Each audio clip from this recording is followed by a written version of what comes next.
Não existe propaganda ruim, só existe propaganda. Esse é o Visão Libertária, sua fonte de informações descentralizadas e distribuídas. No debate entre o babaca inútil e o sanduíche de merda, eu quero dizer, entre o Trump e o Biden, que aconteceu alguns dias atrás, um dos temas foi a questão dos protestos violentos. Creepy Joe, ou Joe Decrépito, foi chamado a desautorizar a Antifa, dizer que era contra. E ele falou que a Antifa não é uma organização, é uma ideia. Frase prontinha de marqueteiro. Todo mundo viu os confrontos violentos e quebra-quebra organizado pela Antifa. Todo mundo viu o infiltrado que o Project Veritas colocou dentro do City Rose Antifa, o principal grupo Antifa de Portland. Da mesma forma, pediram para Homem Laranja Mal desautorizar grupos supremacistas brancos. Claro, o joguinho do apresentador de colar Biden em grupos de esquerda e colar Trump em grupos de direita, tá claro, né? A mídia faz bem o papel de acusar os grupos de direita de supremacistas brancos, fascistas, nazistas, taxistas, motoristas, sabe-se lá mais o que. Nós vivemos a mesma coisa aqui em Banânia. Se você não é extrema esquerda aqui em Banânia, qualquer sócia da mídia tradicional socialista vai te taxar de fascista. Pouco importa para ele que o fascismo seja muito mais parecido com o que eles pensam. Muito mais do que com o que o pessoal da direita e conservadores pensam. Trump não teve dúvida em desautorizar grupos supremacistas brancos, KKK, neonazi, etc. Ele já havia feito isso várias vezes. Daí o mediador, que mais parecia parceiro de pergunta do Biden, pediu para Trump desautorizar os Proud Boys. Trump também desautorizou, falou para os Proud Boys pararem, stand by. Claramente, a inferência da esquerda, explícita nesse caso no debate, é que os Proud Boys são um grupo supremacista branco nazista.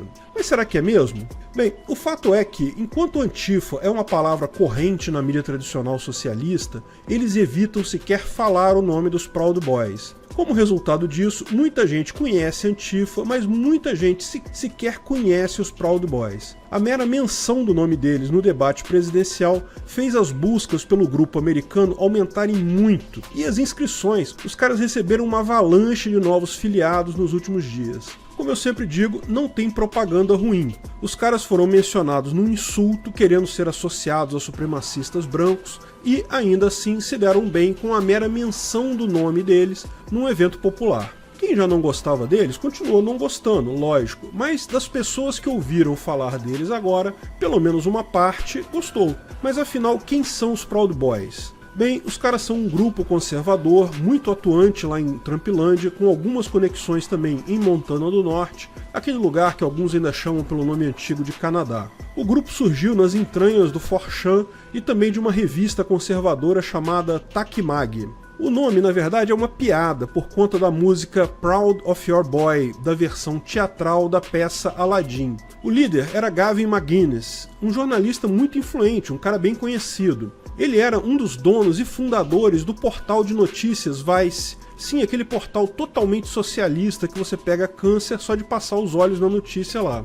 Foi fundado pelo mesmo cara que fundou o Proud Boys. O grupo conservador foca em valores ocidentais. Eles não são racistas nem fascistas, muito menos supremacistas brancos, mas são conservadores e têm muito apelo com jovens, motivo pelo qual a esquerda os trata como a reencarnação de Lúcifer na Terra, praticamente Hitler. Todos os nomes ruins do caderninho deles, que eles gostam de xingar, eles usam para desqualificar os caras. Se você for na Wikipédia, vai ver inúmeras acusações, neonazismo, supremacista branco, todo tipo de baboseira. Tudo devidamente com fontes e referências. Lógico, fontes e referências de institutos esquerdistas, né? Evidente. Quem diz que eles são um grupo de ódio? A Southern Poverty Law Center, ou SPLC ou SPLC. Uma organização de extrema esquerda ligada àquela galerinha que todos nós conhecemos. Ao contrário do que dizem algumas fontes, o FBI nunca chamou o grupo de organização terrorista como alguns dizem. O FBI, inclusive, tantas foram as vezes que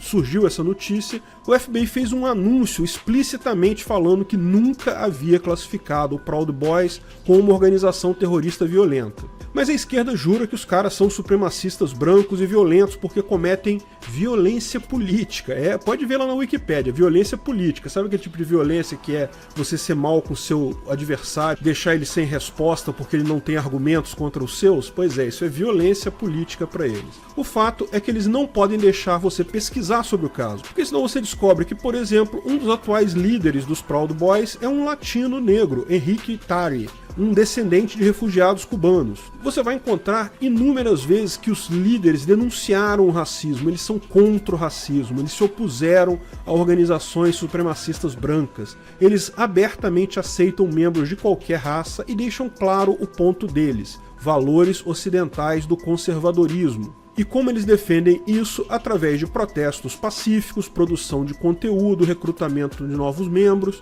Essa é a defesa dos valores ocidentais, do conservadorismo. Eles têm um rito de iniciação que envolve você jurar que jamais vai pedir desculpa por coisa alguma que não tenha sido uma ação pessoal sua. Uma clara retaliação ao pessoal que fica pedindo desculpa por ser branco, pedindo desculpa por ser homem, desculpa por coisas que você não fez. O grupo também explicitamente prega a não violência, a não ser em caso de retaliação.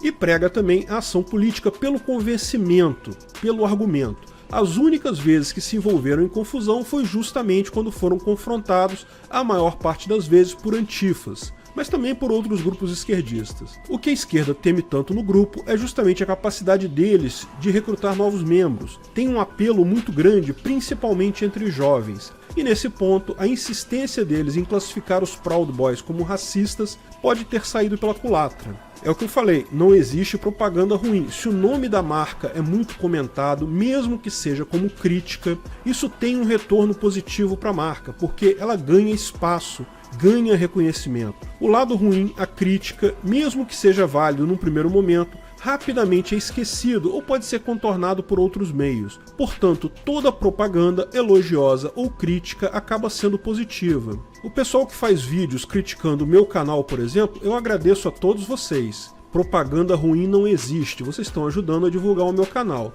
Não esperem vídeos de resposta, simplesmente porque eu não tenho interesse em divulgar o canal de vocês. É por esse mesmo motivo que todas as grandes marcas tendem à lacração. Elas sabem que isso vai ser criticado, que as pessoas não vão gostar disso, vão falar sobre isso. Na verdade, elas contam com essa indignação das pessoas, porque é isso que vai fazer a propaganda delas andar mais longe. Numa sociedade de informação ampla e descentralizada, se você quer realmente prejudicar uma empresa ou uma marca, ignore ela. Falar, mesmo que seja criticar, você está ajudando. A esquerda falando dos Proud Boys, mesmo que criticando eles, está ajudando de forma expressiva os caras. Porque os truques que a esquerda usava na época da informação hierárquica não funcionam mais agora.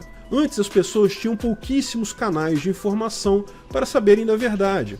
Se as grandes redes de comunicação bombardeavam uma mentira, a chance de alguém ver aquilo além da mentira era mínima. Rapidamente, a organização criticada pelas grandes mídias era destruída totalmente. Faça ideia quantas vezes eles não usaram esse truque antes. Agora, eles tentam e não conseguem mais, porque as pessoas têm informações de outros lados. Eles precisam agora evidenciar as acusações com argumentos e fatos, não apenas basta a opinião deles. Eu, particularmente, não me considero conservador. Entendo que a cultura ocidental tem coisas belíssimas e que devemos sim preservar, mas tem outras coisas que eu não acho muito boas não. E tem coisas em outras culturas também que eu acho igualmente belas. Dentre as críticas que eu faço à cultura ocidental estão a democracia e a proibição de drogas. Isso são coisas terríveis. Portanto, o conjunto de ideias que o Proud Boys defende não é um conjunto de ideias que me atrai. Mas eu acho perfeitamente válido pessoas que valorizam isso se organizarem.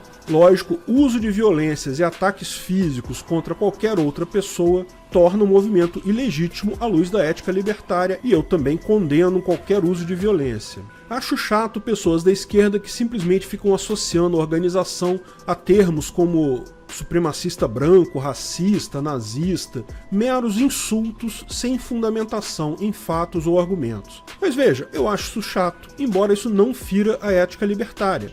Lembre-se, todo mundo tem o direito de chamar todo mundo do que quiser, liberdade de expressão tem que ser absoluta.